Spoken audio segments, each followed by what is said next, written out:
These politicians want a Christian nation unless it means providing health care to the sick, or funding food assistance for the hungry, or raising the minimum wage for the poor.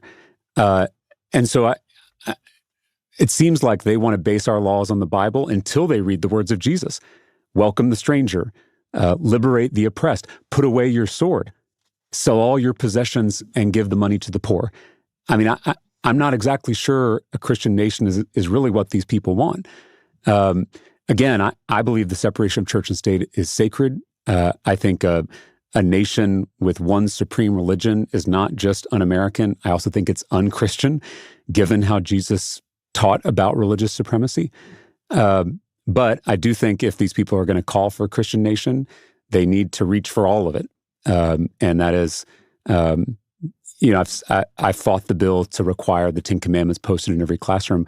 And I've often wondered, instead of posting the 10 Commandments in every classroom, why don't they post money is the root of all evil in every boardroom? Why don't they post do not judge in every courtroom? Why don't they post turn the other cheek in the halls of the Pentagon? Or it's easier for a camel to pass through the eye of a needle than for a rich man to get into the kingdom of heaven on the floor of the New York Stock Exchange. This is the inconsistency I'm trying to call out, because they're using my tradition. They're speaking for me. And so I think I have a special moral responsibility to combat Christian nationalism wherever I see it. Scripture says you can't love God and hate other people. That's in 1 John. You can't love God and abuse the immigrant. You can't love God and oppress the poor.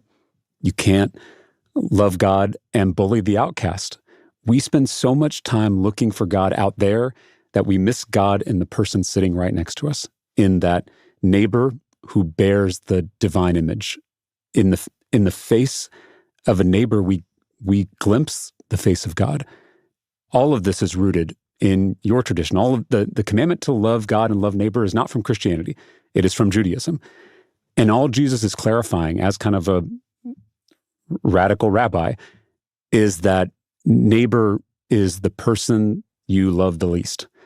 The parable of the Good Samaritan, maybe the most famous of Jesus's parables, is so, I think we forget in our modern context how shocking it was.